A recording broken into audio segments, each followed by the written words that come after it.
Lauren Lariah and her maid Rita Farron are both captured by bandits, and Lauren was about to be manhandled by one of them. That is, until the arrival of a large armored knight named Ark, who promptly slays them with a single swipe of his sword. Before all of this, Ark awakens in front of a tree and is left perturbed by his situation.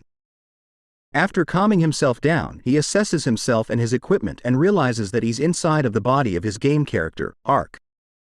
Recalling that he fell asleep after playing the game, Ark tries out his wyvern slash move and is left stupefied by the power behind it. Trying out magic next, Ark casts a simple fire spell that incinerates a tree. Contemplating how he's able to use magic despite his class being incapable of doing so. Ark then surmises that he's able to utilize all of the previous skills from the upgrade path of his main skill Holy Knight, which led him to believe he's super strong.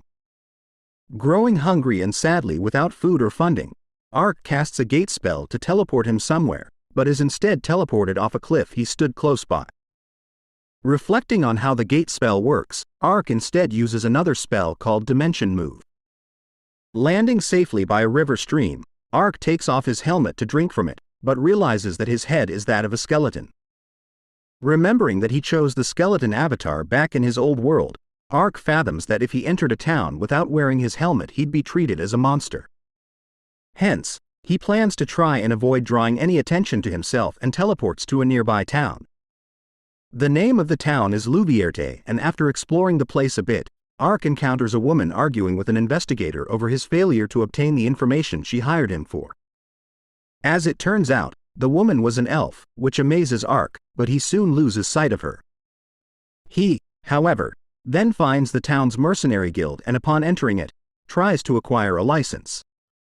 Initially, the male receptionist claims that it'd be pointless for him to get one as he appears to be well employed already due to the armor he's wearing. So, Ark gives an excuse and the receptionist believes it, but informs him that before he can get one he'll have to pass a trial. The trial entails that Ark must bring back proof of subjugation of one of three things: a beast, monster, or bandit. Wasting no time, Ark leaves the guild as the receptionist and a fellow guild member draw a conclusion to Ark's backstory of why he decided to join the guild. Afterward, Ark slays a couple of boars and then an orc.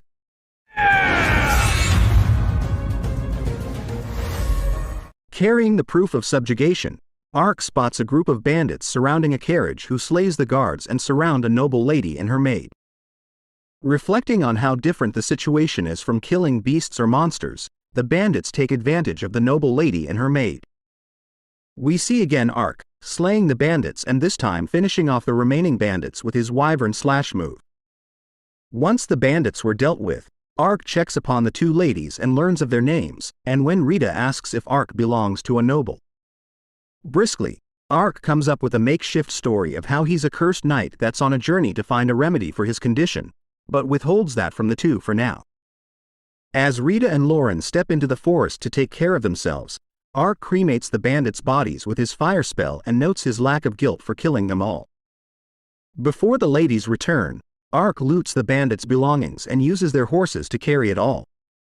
Heading back to the town, Ark rides parallel to Lauren's carriage driven by Rita, who thanks Ark for what he did, while Lauren makes Ark feel uncomfortable as he puts it, staring holes into him. Rita then asks for Ark's name and he introduces himself as a humble traveler by the name of Ark. Back at the guild, Ark turns in his subjugated prey and receives a rune stone from the orc that he slew and is advised by the receptionist to remove them whenever you kill a monster. After a brief explanation of what runes can be processed into, Ark is given his license and he immediately checks into an inn and has the food served there delivered to his room. Indulging and imbibing in the food and drinks that he was served, Ark looks forward to completing some quests the following day. The scene changes to a single mother named Shona, who works hard for her two children, Marka and Helena. She heads to the field every morning as the sun rises. Wanting to help their mother, Marka writes a job request asking for help. Eventually, Ark accepts the job, which entails protecting someone as they collect herbs. He arrives at the job destination called Rada Village and the village's gatekeeper directs him to Shona's home. Arriving at the location, Both Marka and her sister Helena were eating breakfast when Ark knocks on the door, and Marka answers it.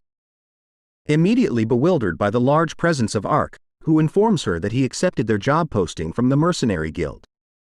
A brief flashback shows an interaction between the guild receptionist and Ark about the job, and the receptionist suggests Ark be gentle with the client.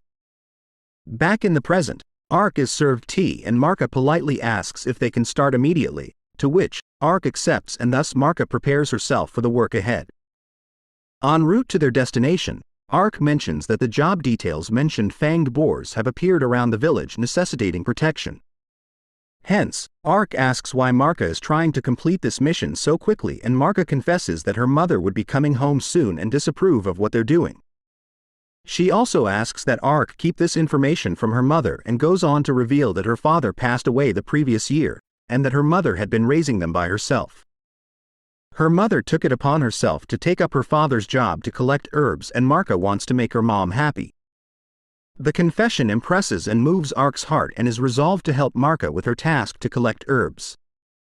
In the fields where some herbs called kakora are located, Marka gives Ark a lesson about the plant, which impresses Ark with how knowledgeable she is.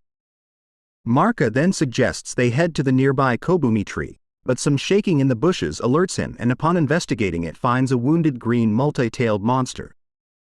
It bites Ark's finger when he extends a hand, and so Ark then uses healing magic on it to allow it to heal from its wound. Elated, the monster gleefully scurries around Ark and decides to follow him. Marka suggests that Ark name the creature, and after a bit of a naming session, Ark decides the name of Panta. Back in the village, a hunter is distraught by something he saw in the forest that wasn't the usual fanged boar that would be normally encountered in the forest. As it so happens, Shona arrives back in the village and hears from the gatekeeper that Marka left for the forest earlier that morning with a knight. Returning to Ark's group, they find the kobumi tree in full bloom, and the moment Marka approaches the tree, a giant basilisk appears from behind it. Noticing Panta's upset behavior toward the beast, Ark deduces that the one responsible for injuring him was the monster. Before the basilisk could stomp on Marka, Ark briskly pulls her out of the way and then avoids its poison fog breath attacks.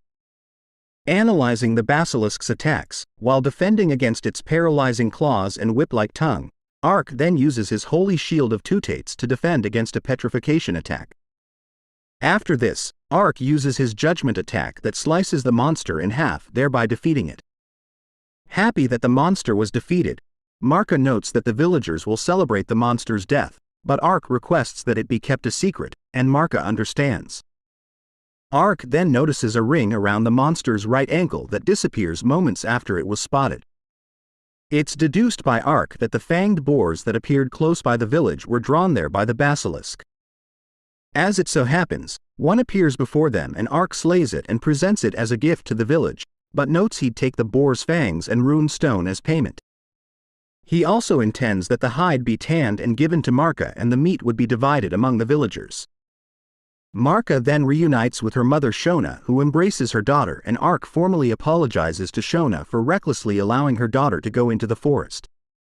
The village gatekeeper and hunter then approach Ark and ask him if he ran into the monster that was wreaking havoc in the forest, but he denies it, as does Marka. By dusk, Ark and Panta get ready to leave, and Ark is given a circlet of flowers by Helena.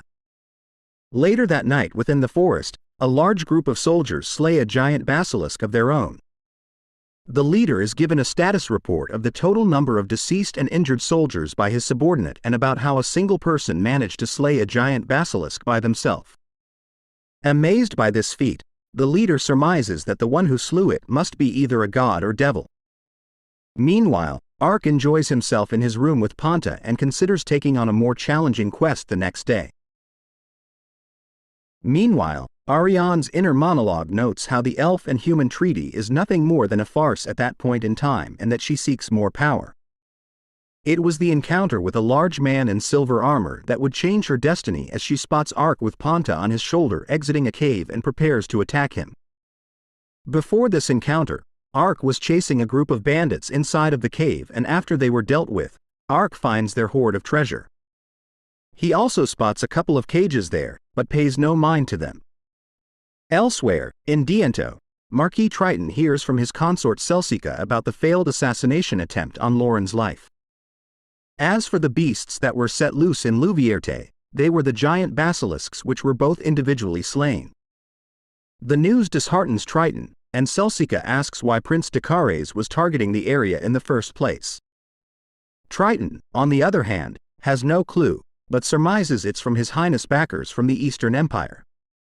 It's also noted that they cannot allow any information to leak that they're in allegiance with Decares to come to light, or else that would complicate matters with Prince Sect. Henceforth, Triton orders that the product must be secured and sent to the market, and that Princess Uriarna not become aware of this. Celsica assures that it will be done, and Triton then asks about his son Udolin, and Celsica details that he was escorting the product, which Triton scornfully disapproves of. Back to Ark, he's attacked by Ariane and recognizes her as the elf from the city. Ariane accuses Ard of being a bandit, but stops attacking him after she sees Ponta and recognizes her as a spirit creature. This clears the suspicion of Ark being a bandit, and Ariane discloses that she heard that bandits that were located there were hunting elves. Realizing that's what the cages he found in the cage were for, Ark informs Ariane that no elves were found in there, and then learns from her that elves are sold for a high price on the slave market. Before Ariane runs off, Ark tries to offer his help, but Ariane flatly rejects the offer and runs off. Despite being rejected, Ark is adamant to help, as he considers it an event quest of some sort. Back at his room at the inn, Ark enjoys his dinner and talks about his time with Ariane, who did not introduce herself to him, but still, he hopes to see her once more and plans to seek her out the following day. Warping into a place that he had suspected was close to the elven forest, Ponta then senses some presence nearby. It turns out it was a young elven girl trying to escape from her captors, but is soon caught. The aforementioned Udolin was the leader of the bandit captors, who not only taunts the girl for trying to escape, but also stabs her in the leg as well. Ark watches it all as it unfolds, and before he could make a move, Ariane appears and takes out a couple of bandits with a single swipe. One of the bandits recognizes Ariane as a dark elf, a rare type of elf, and would fetch a great price, which Udolin claims that he doesn't care for her and the bandits are to do whatever they please with her.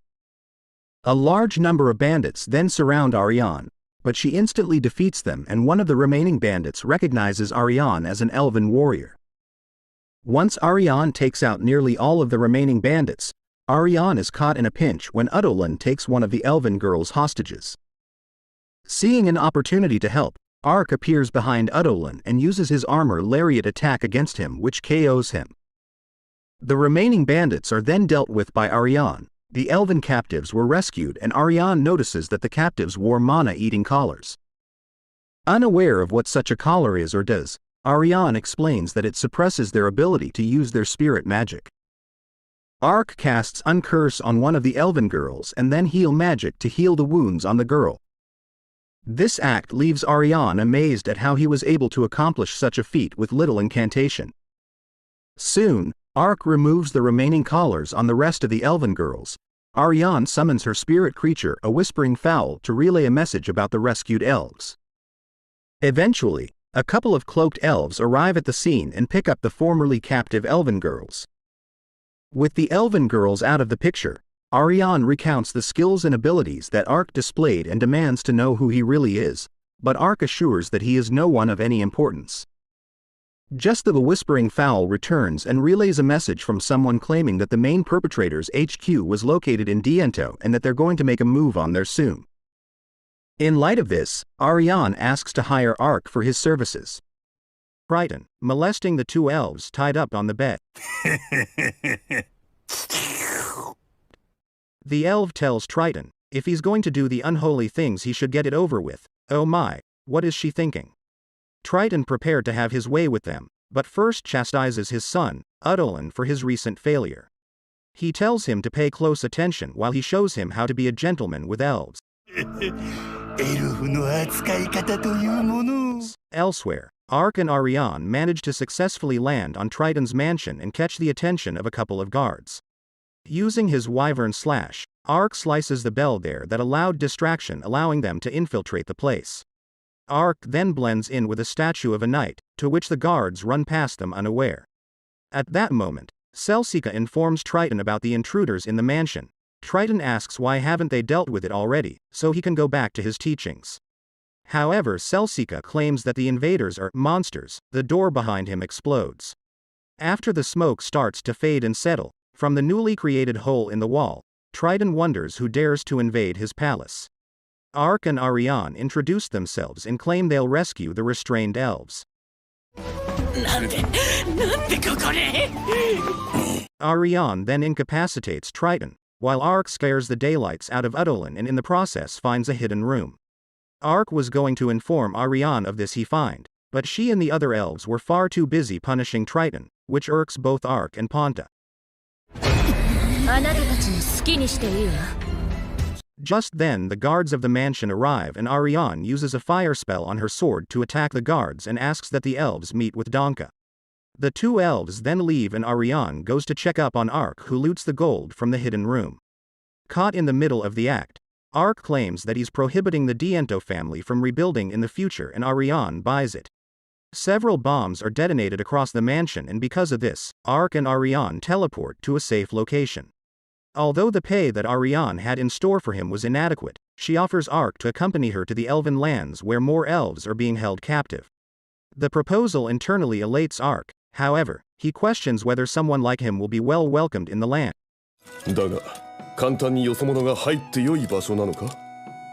And Ariane admits that she'd have to talk with the elders. In response to that, Ark claims he can never take off his armor and Ariane asks why, to which, Ark asks if she'd turn her sword on him if she saw his face and she promises that she wouldn't. Hence, Ark takes off his helmet and shows Ariane his true visage, and a brief explanation of his past, claiming that he's suffering from a curse that has his appearance transformed.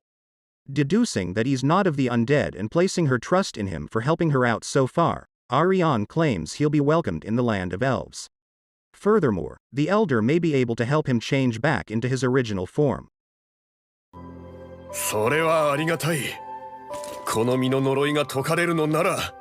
To that, the two formally introduce themselves and shake on their newly formed relationship. In Olav, the capital of the Rodan kingdom, King Carlin holds a meeting with his children, Princes Sect and Dakares, and Princess Uriarna about the recent events surrounding Triton. Sect mentions that Triton was illegally selling elves to the eastern country, which Dakares refutes, but Sect claims that Dakares is standing up for him. The comment upsets Dakares, who speaks defensively, but is stopped by King Carlin and speaks in favor of Dakares while claiming a full investigation must be had before any conclusion would be drawn. King Carlin then asks for Uriana's opinion on the matter and she claims that she heard the rumors being spread about the elven slaves causing the imposed treaty to be broken. That would thereby cause raised tensions with their kingdom and other nations, hence they need to ascertain the truth immediately. She also mentions the backlash from the elves themselves and Sect mentions that the other nations would hold them responsible. Therefore, King Carlin assigns Uriarna to visit Limbolt and negotiation any tensions that have arisen there and concludes the meeting. Uriarna, お前はリンブルトへと赴き、エルフ族と接触できるよ。Alone in the room, Carlin thinks about how the situation has become a big mess. Ark and the party walk through a dense forest and Ark decides to use Dimension Move to scout ahead and ends up falling down a small cliff that was by a small running stream.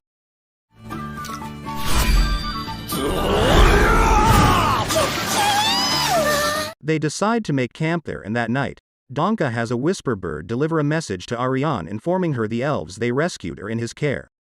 Ark then asks how far is it until they reach their destination of Lalatoya and Ariane answers that they should reach there within 2 nights. Because Ariane was still hungry, Ark leaves to hunt a boar, leaving Ariane to spend time along with Ponta. Upon returning to the camp with a freshly caught boar, Ark catches Ariane cuddling with Ponta. In light of this, Ark plans to have some cuddle time with Ponta, which embarrasses Ariane immensely. Sometime later in Olav, Uriarna is served tea by her maid Ferna. As she goes to drink it, she mentions her suspicions that her brother Dakares is involved in the elf trade incident and that Sect will go after him about it. Ferna then claims that either Sect Uriarna will get the throne, but Uriarna warns her not to speak so carelessly. To Uriarna's reasoning, what must be focused on is the matter of negotiations with the elves in Limbolt and nothing more. Ferna understands and claims that she'll get to see her sister Seriarna again, and Uriarna takes pleasure in knowing that. Meanwhile, Ark and Ariane arrive at their destination of Lalatoya. Upon arriving at Lalatoya, Ariane requests that she be let passage inside and be granted an audience with the elder. The gate to the village opens, and Ariane asks that Ark wait there for her until she returns. Ark remains outside the gate until dusk, until finally he's allowed inside, and follows Ariane to the elder's house, where he enjoys the scenery of the village. At the elder's home, Ark and Ariane are met by the elder and his wife Dylan Tog Lalatoya and Glennis Alna Lalatoya, both of whom are Ariane's parents. Dillian formally thanks Ark for all of his achievements towards the elven village, but he does rebuke Ariane for attacking Triton's manor. Ark then chimes in on the conversation and, inside their home, explains the situation in full to Dillian. Understanding the problem at hand, Dillian says that he'll inform the other elders in Maple to alert them of the trafficking contract that was uncovered. After explaining the situation, Glennis arrives with dinner, but Ark is anxious to eat due to his condition. However, it's learned that Glennis and Dillian already know of Ark's condition, and he's allowed to eat the food without fear. The following morning, Ark wakes up and learns that Ariane and Dillian have already left from Glennis.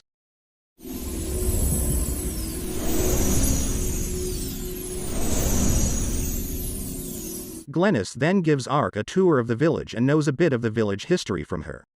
Two young girls then approach Ark, who thank him for rescuing them from the slavers. Apologizing to Glennis for his distraction, she tells Ark that it's alright and requests to spar with him.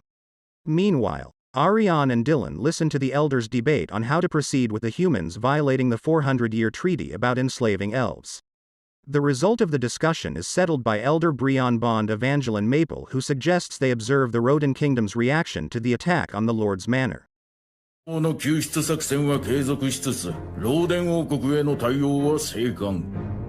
Returning to Ark, he spars against Glennis, who quickly overwhelms him with her swordplay during their sparring match together. As Ariane and Dylan walk out of the Elder's Coven, Ariane formally apologizes to her father about the meeting outcome. Still, Dylan assures her that the result could have been better, but also worse. However, Dylan laments not being able to meet Even while they were there and informs Ariane that Even is getting married next year. The news perturbs Ariane as her sister's nature is akin to a battle maniac. Even appears out of nowhere and tackles Hugs to the ground. Despite seeing his daughter in evident distress by her sister's antics, Dylan leaves the two, and they soon talk about Ariane's recent accomplishment and Even's upcoming marriage.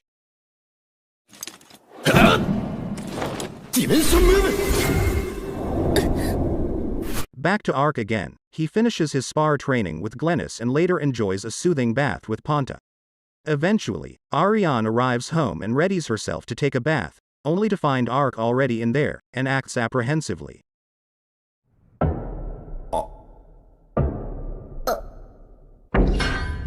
My. Afterward, before their dinner, Dylan briefs Ark on the current situation decided by the elders.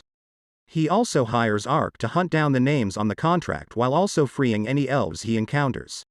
Admitting that the pay he'd receive for the job would be inadequate, Dylan bargains with Ark and offers him information on how to break his curse to make up for his reward. Dylan then informs Ark of a magical spring near Lord Crown that can remove curses. However, it's also a place where the Dragon Lord makes its home, and to add to that danger are the spirit animals who also inhabit the area. Because of the risks it imposes on a human, an elf would have to act as a mediator to be granted access there. Ark accepts this reward, but internally notes how his curse was an RP thing. Ariane then claims she'll join Ark in his quest, and Ark accepts the search. In bed, Ark ponders whether or not his skeletal avatar is a curse or not. However, if his condition was a curse, he'd be able to dispel it with one of his spells. However, spells such as those hurt the undead and could harm him. Ark casts Uncurse on himself to test this theory, and to his amazement, it works without inflicting any harm. Ark thinks about how his skeleton body is actually the result of a curse as he and his crew travel to Olav, the capital of the Rodan Kingdom. He can use an Uncurse spell on himself to heal himself, but the results are tragically only temporary. The group soon emerges from the jungle they had been following and arrives at a tiny body of water where giant dragonflies lived. Ark tries to run away from the giant dragonflies, but they quickly attack him and hunt him. Ark confesses to Ariane in a local pub that he fears insects, and the two talk about their future plans while they have dinner in the nearby woodland. Their waitress warns them about cutting through the forest because it is overrun with creatures known as haunted wolves. Ark and Ponta concur to follow Ariane through the forest since they realize that doing so will enable them to save the elves more quickly. The next day, at Olaf, Uriarna and her companion Ferna board their horse-drawn carriage. To maintain a rapid pace and arrive at the Grand Duchy of Limbold as soon as possible, the gang will reassemble with their guards in the nearby woodland halfway through the journey. They had no idea that someone was keeping a careful eye on them from the shadows. When they return to Ark's group, they approach the area where the haunted wolves are rumored to be. Next, Ariane describes how the fur from the monster's tails is used to create beautiful gifts for brides-to-be, veils. She then mentions that her sister is getting married shortly, leading Ark to assume that she wants the tail fur to make a gift for her sister's wedding. They are then attacked by ghost wolves, most of whom are wolves' illusions. The ghost wolves are defeated by them both, and Ark quickly finds the pack's alpha dog. When Ark confronts the pack leader, he notices that it is wearing a ring on its leg that is similar to one he had discovered on a giant basilisk. Ark succeeds in severing the pack leader's ring, allowing the pack to reassemble and flee after calling for its members to join it.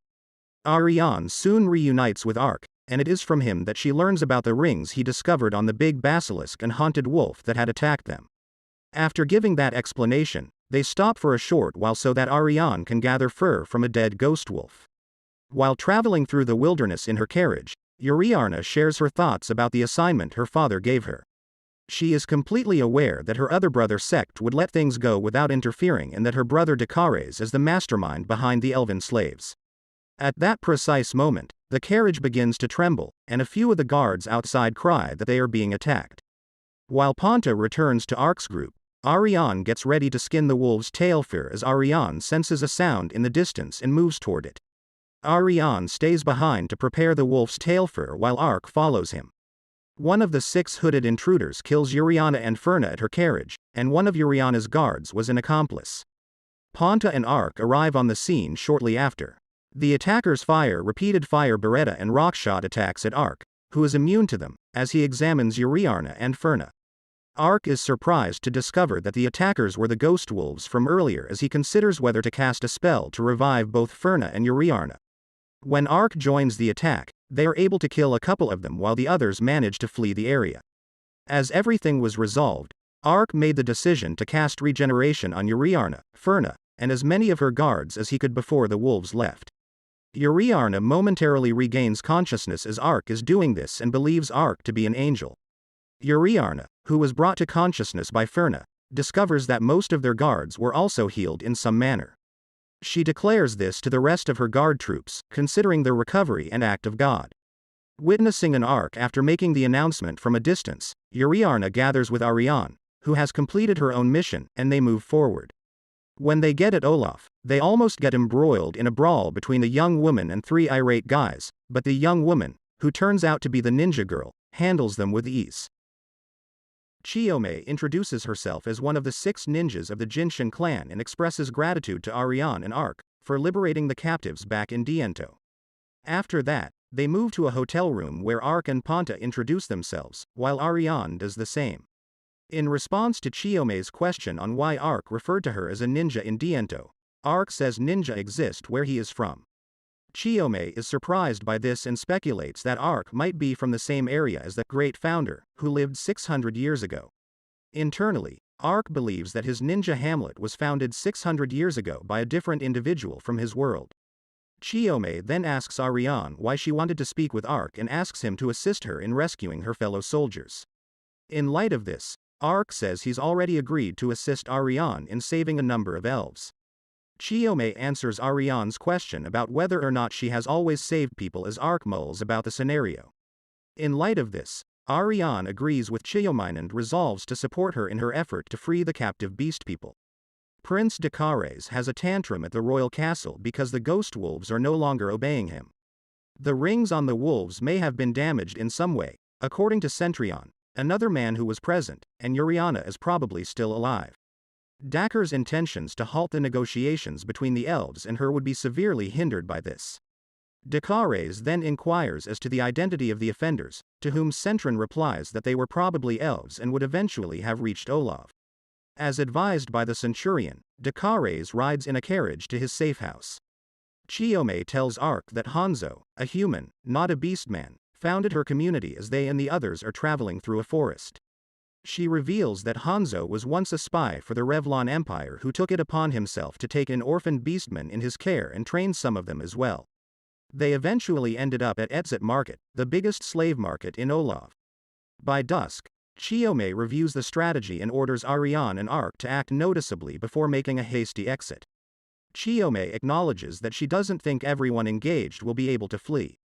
Chiyome responds to Ark's question about Etzit being a ruse by saying that the other 4 slave markets in Oslo will be attacked.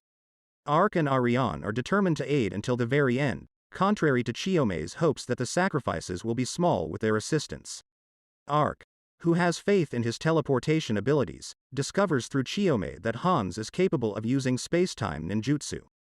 Chiyome is overjoyed to learn this and rushes off to inform her comrades. She informs Ark and Ariane that the attack on the market will happen that night and advises them to get ready.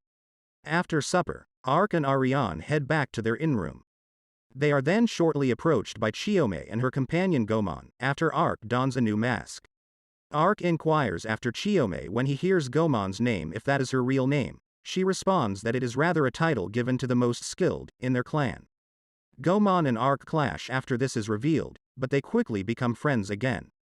Ark and Gomon will attack the back, while Ariane and Chiyome will attack the front. Gomon quickly casts Stone Smasher on himself as Ark and Gomon approach the back gate in order to open the front door. Ark kills numerous guards inside the building, and Gomon uses Arm Bracer to cast a spell that hardens his body into steel, shattering the weapons of those who attacked him. After that, Ark casts Rockshot, which kills more of the enemy soldiers present while terrifying them with a menacing chuckle. Gomon takes advantage of the circumstance and casts Rock Spear Strike, which Ark supplements with Rock Fang. But because of the cumulative effect this had in the region, all of the area was affected by their spells. Chiyome and Ariane successfully circumvent the entrance gate on the opposite side of the fort and make their way to the market. Dakares in Cetron's safe haven learns from the aforementioned person that the Etzit market and 4 other slave markets are also being attacked on the night of the raid. Dakares expresses his dissatisfaction with his circumstances and demands that reinforcements be dispatched to the locations under attack.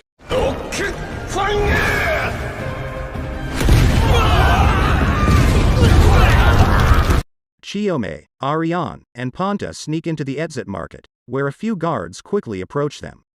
Liquid Wolf Fang, Chiyome's ninjutsu, dispatches the guards with ease.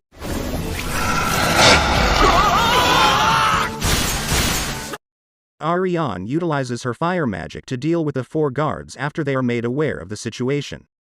As they arrive at the slaves holding cells, Chiyome identifies herself as a member of the Jinshin clan and says she is there to free them all. Several guards show up as Chiyome unlocks some of the cells, but Ariane dispatches them with ease. Ark and Gomon emerge from the rubble outside in the market compound, and Chiyome's party soon joins them and tells them where the beast people are. Ark and the others are left to go back to the market and release more of the slaves kept hostage because Gomon decides to stay alone and protect the area if reinforcements show up.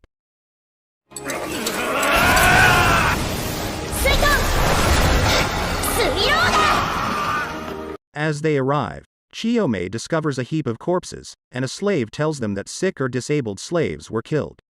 Chiyome is brought together by Ark, and after they have all gathered with the slave in the hall, they are all transferred outside in big groupings using Ark's power. As soon as that was resolved, Ark went back to the market complex to help the hurt and labored Gomon. They easily decimate the reinforcements thanks to Ark's use of his Rock Fang and Gomon's Rock Spear Strike. The two then meet up again, bringing the bodies of the dead slaves, along with Ariane and Chiyome. As Chiyome witnesses Ariane burn the bodies after they have been properly and respectfully laid out on the ground, she makes a commitment to get tougher. When Prince Sect learns of the escaped slaves and Uriarna's purported death from Cetrion, he conspires with Cetrion to kill Dakares. Sect requests Cetron's help in spreading the word about Uriarna's passing and rejoices that he is now the only heir apparent. When they get back to Ark's group, Ark and Gomon share another manly moment together, and Chiyome reiterates her promise to Ariane that she intends to grow stronger. After some while, Ark's group goes back to Olaf. They travel on a boat that Gomon is in charge of, and they find out through Chiome that Gomon and her are going to a secret settlement in the Kalkat Mountains. She then asserts that she will provide them with the crucial information she had promised. When Uriarna arrives at her sister Sarirna's palace in the Grand Duchy of Limbold, she learns from her sister about her alleged demise. Sarirna explains to Uriarna and Ferna, who was there in the castle, how she was killed by the news of Dakares and then killed by Cetrion. Only the discovery of the mother-gifted necklace, which she wore constantly, provided proof of her demise. Ferna then observes that the identical necklace vanished. After giving the subject some thought, Uriarna instructs her sister not to notify her father that she is alive and expresses her intention to carry out her duty by speaking to the elves instead. In order to update Donka on the latest developments, Ariane sends a message through a whisper bird back to Ark's group. A reminder of Chiome's earlier statement that the Holy Revlon Empire is home to the last of the elven slaves. Ark wonders why Ariane's attitude has changed so drastically as they travel east toward the Empire, but he is more interested in what new adventures they may encounter there. Emperor Domitianus in the Holy Revlon Empire's imperial capital hears from his chancellor Velmoas that Dakares has passed away. Even though Uriarna's death makes Domitianus happy, Velmoas reveals that the rings they gave Dakares were shattered and that a third person was engaged in the princess's murder. Domitianus queries the status of Fumba's efforts to bring Olaf to ruin and speculates that Sect was the most probable candidate to carry it out. Velmoas exclaims with joy that things are going well for him. In another scene, Fumba watches from a safe distance while a worm-like monster with a ring attached to it kills a flying creature. Elsewhere, flock of sand wyverns glides through the air amid a desolate wasteland, and Ark is ecstatic to see them. Ariane points out that the whisper bird is unable to reach Donka because of them because it is too terrified to fly. Since it affects Ariane, the whisper bird, and Ponta as well, Ark uses the Aoi spell Lightning Damper to scatter the wyverns from the area. Unbeknownst to Ark, someone was watching and taking notes on him as he desperately tried to figure out what went wrong while checking in on the group. After trying to scatter the wyverns, Ark formally apologizes for his conduct when the company arrives in a town at dusk. Following that, Ariane reveals their strategy for getting to the Revlon Empire, and Ark comments on Ariane's behavior since Chiome told them about the Empire. In contrast to the Rodan Kingdom elves, Ariane reports that slavery is permitted there, and that the fact that she is an elf is particularly unsettling. The gentleman who had been watching them earlier approached them and identified himself as elf monster researcher Karsi Held. Ariane covers Karsi's head with a pot before he can finish introducing himself and tells him it's perilous to be an elf in a human community. Contrary to popular belief, Karsi frequented the tavern and was well liked by its customers. Karsi explains to them that he has been a resident of the town for 10 years and that he has reason to believe that Ariane is a dark elf. He also expresses his optimism for future coexistence between humans and elves. Yet, Karsi's careless attitude toward coexisting with humans is revolting, as Ariane points out. Karsi counters that Ariane is a hypocrite by pointing out that she is accompanying a human wearing full plate armor and a spirit animal. At that point, Ariane asserts that Ark is a unique instance, and he follows up by inquiring as to Karsi's involvement with them. Nevertheless, after Ariane flatly declines his plea for assistance with his research on monsters, Karsi offers them a map of the Revlon Empire as payment for their assistance. When Ariane overhears this, she accuses Karsi of listening in on their chat, but Ark thinks the map will be useful on their voyage. Karsi's promise to throw in a bestiary also sweetens the deal, and Ark is able to persuade Ariane to grant the request. After that is resolved, Darcy accepts the position, and Karsi tells the two to meet him the next morning at the town's gate. After that, Ark pays for their lodging and meals at the inn, and the innkeeper rewards them with a whole barrel of alcohol. Ark and Ariane discuss about Karsi's fantasy of elves and humans coexisting while enjoying the alcohol in their chamber. Ariane becomes inebriated and uneasy with Ark during this time. I almost think it was about to go down.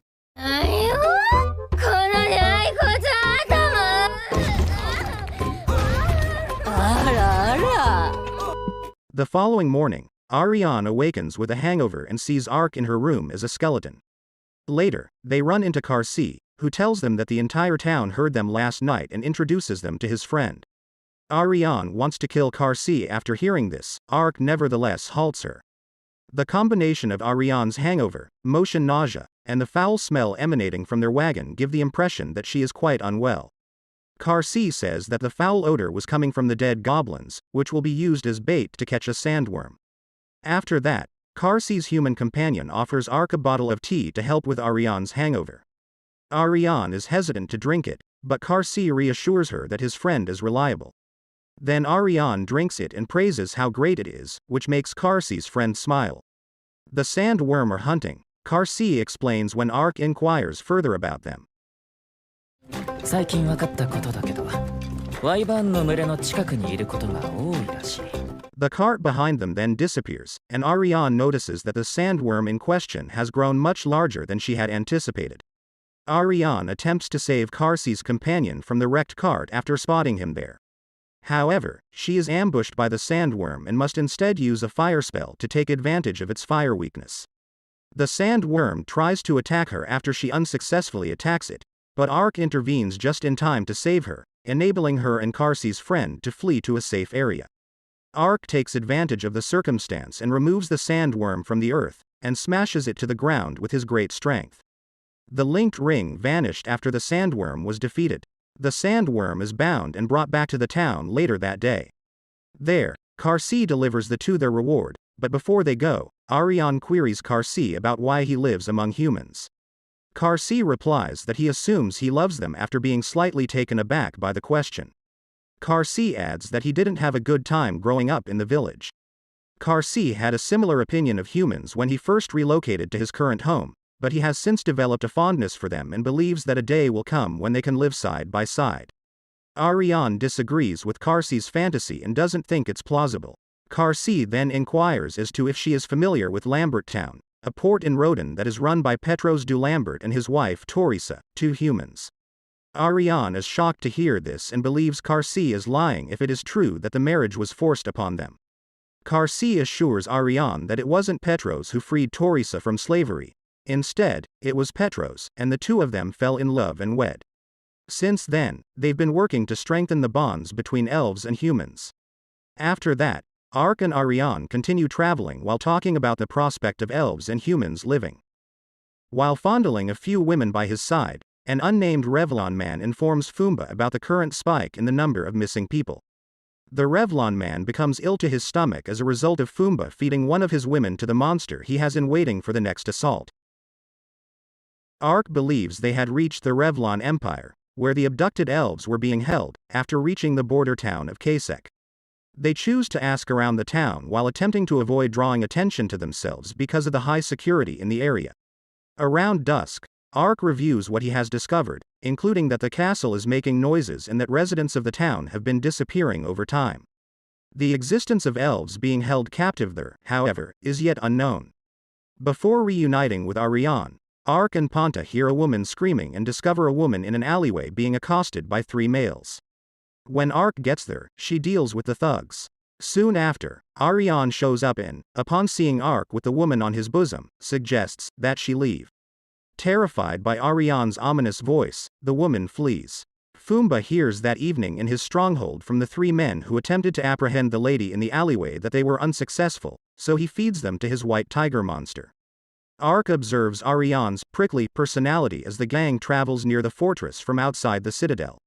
Ariane discovers a secret staircase after they are inside the stronghold, and as they descend it, they notice the foul animal odor. The two guards manning the heavy iron gate at the bottom of the steps are quickly dispatched, but Ariane struggles to unlock it. Ariane is annoyed that a door operates that way when Ark tries it and discovers that it slides open. Ariane discovers pieces of animal fur scattered across the ground behind the gates, which had rows of prison cells that reeked horribly. Ponta then discovers another iron gate, which Ark opens, leading the gang to a large underground room surrounded by pillars. Then Fumba shows up and says he came to see what was waking up his creatures. He then sees Ariane and tells her to be his and handle Ark after deciding she is attractive. Fumba is thrilled and enraged when Ariane, who appears to be possessed, attacks Ark and confesses that she is a dark elf. Ark then tries to use Uncurse on Ariane, but it doesn't work since he asks that she deal with Ark more quickly. In her dream, Ariane is greeted by her sister Even, who informs her that it is time for them to begin their training. 今確かに飛んだ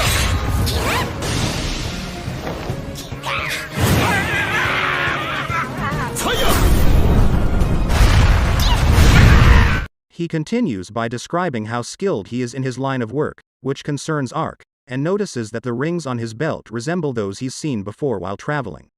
Fumba summons his white tiger monster to deal with Ark after determining that he doesn't believe him. Ark puts Ariane in a secure location and queries Fumba about the elves who landed there 4 months ago. Afterwards, Fumba confesses that while the majority of them were taken to the Empire for their magical research, he utilized the remainder for his own enjoyment. After hearing that, Ark slashes off the monster's head with a single motion and acknowledges that since arriving in that land, he has run into a fair bit of villainy. However, to Ark's confession, Fumba's actions have fervently stroked the flames of his rage to a fever pitch. Unfazed by this, Fumba summons a horde of monsters, but Ark briskly deals with them all with his sword and skills like shield bash. Still unfazed by this outcome, Fumba points out that Ariane is in a pinch, and Ark then sees that an orc was about to crush her with its club. However, the orc is entrapped in a body of water called Liquid Prison created by Chiyome. Although Fumba tries to summon more monsters, he's told by Chiyome that her comrades have eliminated them all. Surprised by Chiyome's arrival, Chiyome reveals that she told Ariane that she and her comrades would arrive later. Ark realizes that Chiyome was Ariane's intel and did not learn any of this from Ariane due to her prickly attitude.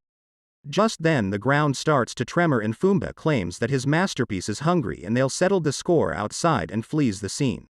Teleporting outside with Ariane in his arms and both Ponta and Chiyome on his shoulders, Ark recognizes the monster that escapes from the fortress as a hydra.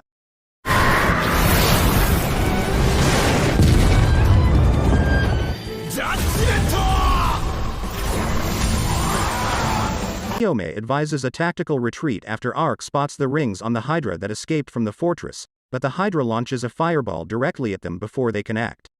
Fumba enjoys his triumph over Ark's troops as he observes this through the hydra.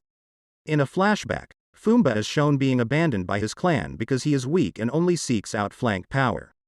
Later, he would meet with Emperor Domitianus and Lord Chancellor Velmoaz, and in return for his loyalty, he would be given some power in his homeland. Fumba sends the hydra to Kasek in the present to eat the people who live there. Ark and Chiyome are shown to still be alive because of Ark's shield magic. In spite of being in a trance, Ariane, who was also alive, could hear everything Fumba said about what had happened to the captured elves. She was displaying a calm rage. Even though Ariane wanted to pursue Fumba, Ark urged that he pursue the hydra that was headed into Kasek. Chiyome and Ariane set out alone to find Fumba since they believed Ark could handle it by himself. Ariane venture out on their own to find Fumba. The rings of submission produced by the analysis of Fumba's sorcery are almost finished, and Velmoaz provides Emperor Domitianus with an update of the Slayer of Countries in the Holy Eastern Empire. The city guard sounded an alarm as the hydra approached Kasek, and the head guard gave the order to get ready for an evacuation. When Ark finally catches up to the hydra, he utilizes his wyvern slash to draw it in before launching a shield bash and an armor lariat. Fumba, who is in awe of what is happening, watches it all unfold. Ark uses a dimension move to avoid its flame breath, but one of the heads bites him. The head that trapped Ark is destroyed in the process as he uses magic to defend himself against the other head's fireballs that are ready to be fired at him. 3 of the Hydra heads are destroyed by Ark using his judgment ability, but they later reappear. Ark teleports to a safe distance and gets ready to cast a spell he's never used before to call Ifrit to battle the Hydra. In another scene, Ponta guides Chiyome and Ariane to Fumba's location. He was amused to see Ariane there and assumed she was there to become his. Following a brief back-and-forth conversation, Fumba tries to possess Ariane with some imp once more, but she kills them before he can. Chiyome also has scars on his back, which show that he once wore a specific spell crest seal there to aid in controlling his monsters. Fumba forewarns them that because the Hydra is no longer under his authority, everyone in the city will perish. Ariane goes on to burn Fumba with her flame sword after assuring Chiyome that everything will be okay because Ark is down there fighting the Hydra. Returning at Ark's side, the Hydra is destroyed by the combined efforts of Ark and Ifrit, his summon. A whisper bird dispatched by Donka notifies Ark after he has regrouped with Ariane, Chiome, and Ponta that Princess Uriarna has met with one of the great elf elders, Fangas. They met in order to resolve issues between their separate kingdoms. Also named as Revlon Empire conspirators are Prince's Sect and Dakares. Princess Uriarna swears that the Olaf kingdom would assist in defending the elf territories if the Revlon Empire invaded them. Fangas shakes Uriarna's hand to signify his acceptance of these conditions. As they make their way back to Ark's group down a dirt path, Ark and the others discuss how humans and elves may live together peacefully. Prince Sects is informed by Cetrion that Princess Uriarna survived and that her talks with the elves were successful in the realm of Olaf. Prince Sects dismisses the idea that there might be a double agent and says they'll take a different route to their objective. Uriarna, who lives in her chamber, is certain that she previously passed away but was revived to carry out her angel's instructions. When Domitianus learns of the deaths of the Hydra and Fumba, he doesn't feel any sadness at all and wants to know who killed the Hydra. In the meantime, Chiome learns Ark's identity accidentally and is informed of Ark's health. It is arranged that Ariane will direct Ark to Lord Crown once they arrive in Lalatoya. Ark, who is eager for the vacation, requests to visit Chiome's hometown, and she sheepishly accepts. The anime comes to an end with this. Thanks for watching and stay tuned for other exciting episodes of your favorite anime. Until next time, goodbye.